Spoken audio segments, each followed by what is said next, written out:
নমস্কার, নিউজ 18 ডিজিটালে আপনাদের স্বাগত। আমি বিশ্বজিৎ এবং এই মুহূর্তে আপনারা দেখছেন নিউজ 18 ডিজিটালে ইডির হানা, শহর জুড়ে ইডির হানা।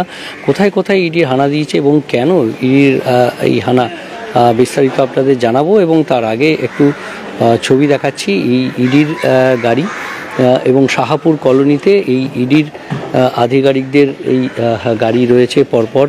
আর এই গাড়ি যেখানে দাঁড়িয়ে রয়েছে পরপর তিনটি গাড়িতে করে ইডির আধিকারিক এবং জওয়ানেরা এসেছেন এবং এই যে বাড়ি, এই বাড়ির একেবারে ওপরের তলায় এই হানা হচ্ছে।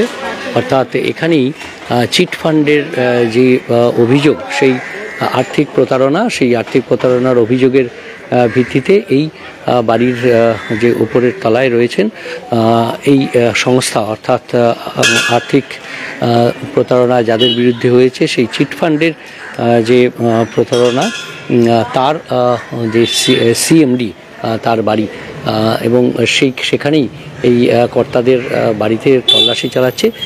এখানে এই প্রথম নয় ইডির যে হানা, সেই ইডির হানা এই প্রথম নয়।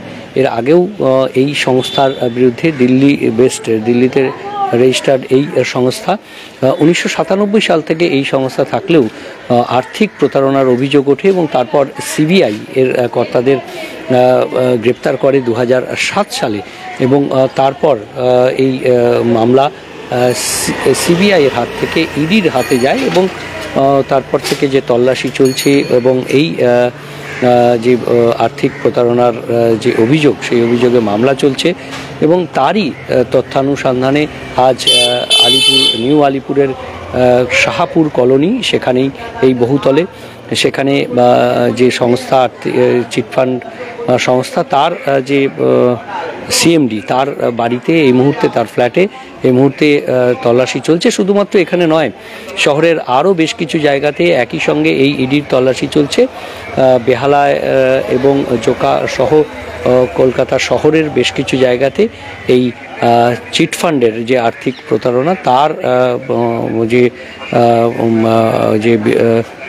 মামলা, সেই মামলাতে তথ্যানুসন্ধানের জন্য এই তল্লাশি জারি রেখেছেন ইডির আধিকারিকেরা। এর আগেও শহরে বারবার আর্থিক প্রতারণার ক্ষেত্রে চিটফান্ড সংস্থাগুলো যেগুলো এই ধরনের প্রতারণা করেছেন তাদের আমানতকারীদের সঙ্গে, সেই মামলার তথ্যানুসন্ধান, যে এই বিপুল টাকা আমানতকারীদের থেকে তুলেছেন সেগুলো সাইফন করে কোথায় গেছে, আর সেই টাকার সন্ধান, সেই আর্থিক তছরূপের যে খতিয়ান, সেই খতিয়ান দেখেই ইডির আধিকারিকেরা এই বিভিন্ন কর্তা ব্যক্তিদের বাড়িতে এর আগেও তল্লাশি করেছেন। আবারও সেই তল্লাশি এই মুহূর্তে সকাল থেকে ইডির আধিকারিকেরা রয়েছেন, বেশ কয়েক ঘন্টা পার হয়ে গেল এবং এই তল্লাশি চলছে শুধুমাত্র এই নিউ আলিপুর শাহাপুর কলোনি পশ্চিম, সেখানে নয়, এছাড়াও শহরের আরও বেশ কিছু জায়গাতে একইভাবে এই ইডির তল্লাশি চলছে। আমরাও সঙ্গে থাকবো, আপনারাও চোখ রাখুন